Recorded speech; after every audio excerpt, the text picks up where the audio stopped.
Selamat pagi anak-anak ibu yang hebat. Semoga kalian tetap dalam keadaan sehat, tetap semangat, dan pembelajaran IPA pagi hari ini menyenangkan, mengesankan. Ya, kita mau mempelajari konsep IPA pagi hari ini, yaitu tentang konsep gaya dan hukum-hukum Newton. Apa tujuan pembelajaran kita pagi hari ini? Kita lihat slide berikut. Ya, tujuannya bisa kalian baca ya. Ada 3 tujuan yang diharapkan pada pembelajaran pagi hari ini.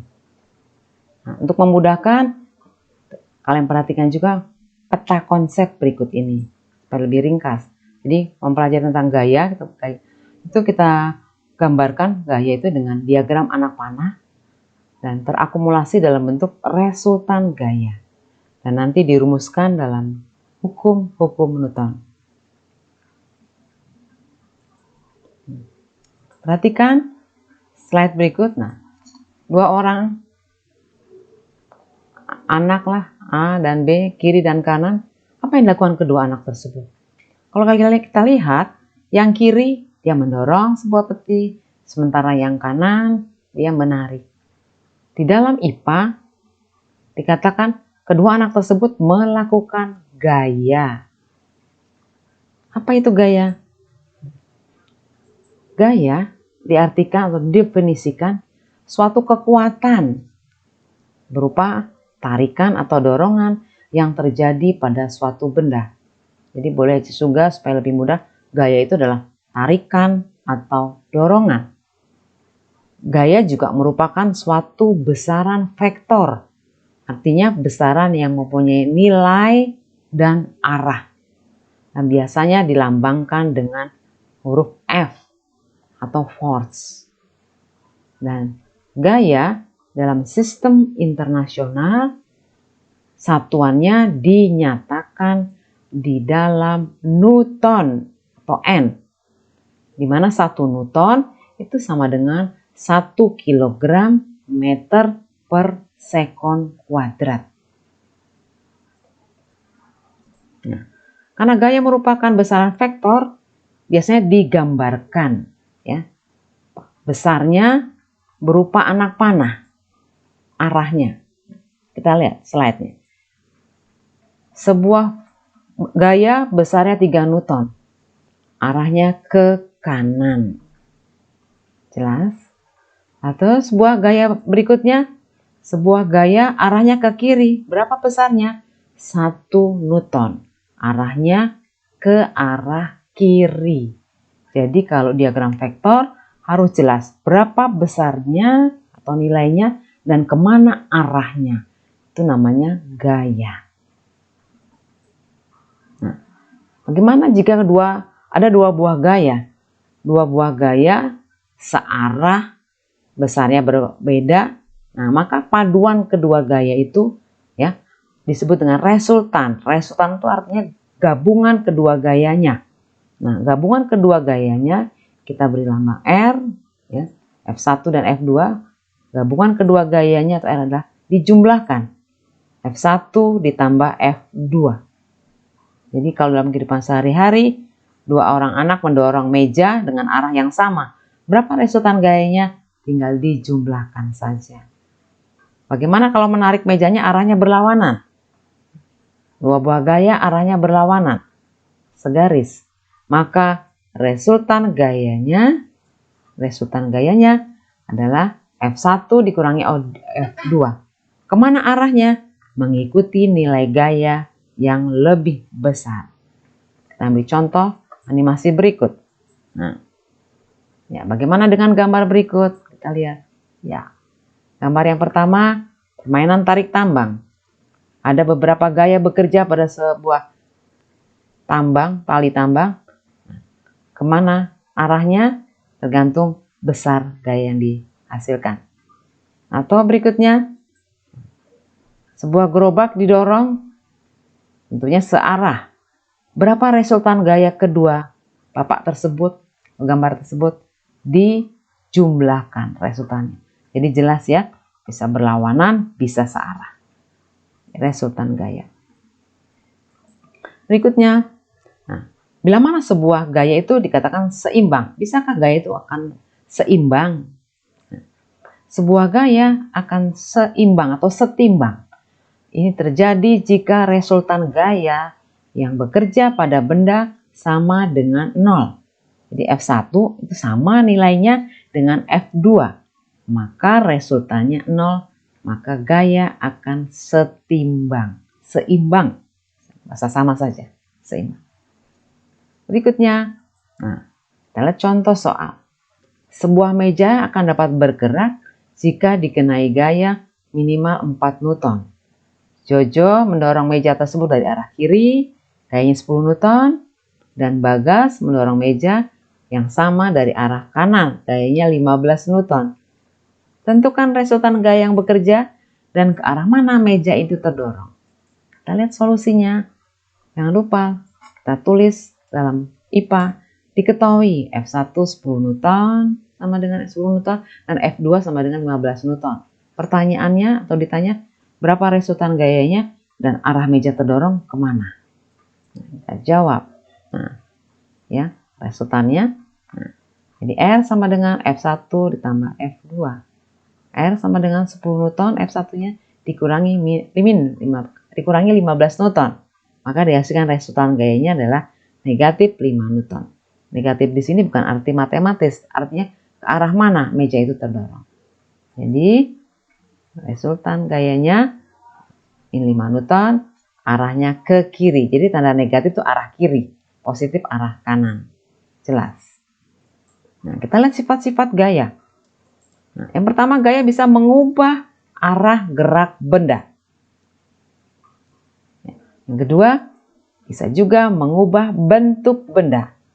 Nah, seorang mengubah bentuk benda. Contoh sederhana, kalian remas-remas kertas putih, maka bentuknya kan akan berubah. Itu karena apa? Karena kita memberikan gaya. Seperti Bapak ini, dia memberikan gaya pada tanah liat, dihasilkanlah sebuah guci ataupun dari tanah liat. Atau gaya juga bisa mengubah posisi benda. Dengan cara gimana? Menggerakkan atau memindahkan. Ya, 3 orang anak memindahkan lemari dengan gaya F1, F2, F3. Maka posisi lemari akan berubah. Itulah sifat-sifat gaya. Nah, macam-macam gaya. Kita kenal gaya sentuh. Artinya gaya ini akan muncul ketika benda bersentuhan dengan benda lain yang menjadi sumber gaya. Atau gaya tak, dan berikutnya gaya tak sentuh. Nah, gaya yang dikeluarkan oleh sumber gaya tetapi bisa dirasakan oleh benda meskipun mereka tidak bersentuhan. Jelas.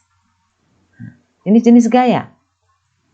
Kita kenal gaya berat atau bisa disebut juga gaya gravitasi. Artinya gaya yang dialami oleh benda bermassa karena interaksi dengan bumi. Berapa besarnya gaya berat dalam kehidupan sehari-hari itu dirumuskan dengan persamaan W sama dengan massa dikali gravitasi. Jadi berat itu sebanding dengan massa dikali gravitasinya. Nah, cukup jelas. Nah, dan gaya gesek. Kita sering dalam kehidupan sehari-hari menemukan gaya gesek, yaitu gaya yang berlawanan arah dengan arah gerak benda. Terjadi apabila dua benda bersentuhan. Nah, kalau kalian tidak bersentuhan dengan lantai, maka kalian tidak dikatakan berjalan. Jadi kalau kita berjalan, harus terjadi gaya gesek antara sepatu dengan lantai. Ya. Selain gaya gesek, kita kenal juga gaya yang dihasilkan oleh otot kita, oleh struktur otot. Itu akan menghasilkan gaya otot. Kalian menulis, itu kan adanya gaya otot. Kalian bisa makan, karena adanya gaya otot. Dan gaya-gaya yang dihasilkan oleh benda yang elastis, itu namanya gaya pegas. Dan gaya berikutnya, gaya yang dihasilkan oleh benda bermuatan listrik, atau gaya listrik. Dan ada juga gaya yang dihasilkan oleh mesin, mobil, motor, itu adalah menghasilkan gaya mesin. Demikian jenis-jenis gaya. Ya, selanjutnya kita masuk ke hukum-hukum Newton. Ada 3 hukum Newton yang akan kita pelajari. Kita pelajari pertama, hukum 1 Newton. Ketika kalian dalam kehidupan sehari-hari naik mobil, tiba-tiba direm mendadak, maka kalian akan bergerak ke depan tapi pengennya tetap posisi duduk kita. Nah, dalam hal ini berlaku hukum 1 Newton. Bunyinya, setiap benda akan tetap berada dalam keadaan diam atau bergerak lurus beraturan apabila tidak ada gaya yang mengubah keadaan itu.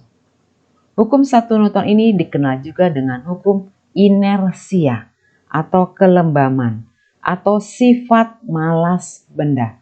Artinya gini, benda itu akan diam, ya diam terus kalau tidak ada gaya yang bekerja padanya. Atau benda akan bergerak terus kalau tidak ada gaya yang bekerja padanya. Itu hukum 1 Newton. Sehingga secara matematis dapat disimpulkan bahwa gaya-gaya yang bekerja pada benda sama dengan 0. Jadi jumlah gayanya 0. Nah, hukum kedua Newton. Seorang pemain baseball, dia akan memukul bola. Semakin besar gaya yang dia keluarkan, maka bola semakin cepat, semakin jauh. Sehingga bunyi hukum 2 Newton, percepatan yang dihasilkan oleh resultan gaya yang bekerja pada suatu benda sebanding dengan resultan gaya searah dengan arah resultan gaya dan berbanding terbalik dengan massa benda. Kan itu bolanya kecil maka percepatannya akan besar.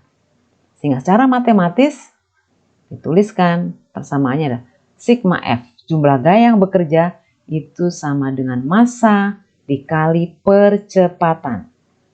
Ditulis segitiga bermaknanya ya, F garis massa kali percepatan. Kita ambil contoh. Kalau kita mau mencari massa, berarti gaya dibagi percepatan. Kalau kita mau mencari percepatan, berarti gaya dibagi massa. Kita lihat contoh soalnya. Ya. Sebuah gaya sebesar 15 Newton menghasilkan percepatan 3 meter per sekon kuadrat pada sebuah benda. Hitung massa benda tersebut. Kita masukkan penyelesaiannya, kita lihat. Diketahui dulu ya. Gayanya 15 Newton. Percepatannya 3 meter per sekon kuadrat. Berapa massa bendanya? Kita lihat, ya. Masukkan rumusnya, persamaannya. Mencari massa gaya dibagi percepatan. Berarti tinggal dimasukkan 15 Newton dibagi 3 meter per sekon kuadrat. Kita hasilkan 15 bagi 3 adalah 5 kg. Kenapa kilogram? Karena Newton itu sama dengan kilogram meter per sekon kuadrat. Jadi meter per sekon kuadratnya dicoret. Maka kita hasilkan massa benda tersebut besarnya adalah 5 kg. Ini penerapan hukum 2 Newton di dalam soal hitungan. Kita masuk hukum yang ketiga Newton. Ya. Kita lihat seorang animasinya, seorang mendayung ke arah belakang, tapi perahunya terdorong ke depan. Berlaku hukum 3 Newton. Bunyinya, jika benda pertama mengerjakan gaya pada benda kedua, maka benda kedua akan mengerjakan gaya pada benda pertama yang besarnya sama, tetapi arahnya berlawanan. Contoh lain lagi, kalau kalian berenang, tangan kalian mungkin ke belakang, tapi kalian terdorong ke depan. Berlaku hukum 3 Newton. Sehingga persamaannya secara matematis dituliskan bahwa F aksi sama dengan min F reaksi. Kenapa min di sini? Karena arahnya berlawanan dengan aksi. Ya, atau F aksi ditambah F reaksi sama dengan 0. Demikian anak-anak pembelajaran pagi hari ini, gaya dan hukum-hukum Newton. Semoga kalian mengerti dan lebih memahami. Dan semoga juga slide-slide ataupun animasi yang ditayangkan menyenangkan sehingga memudahkan kalian belajar IPA. Tetap semangat dan sukses untuk kalian semua. Terima kasih.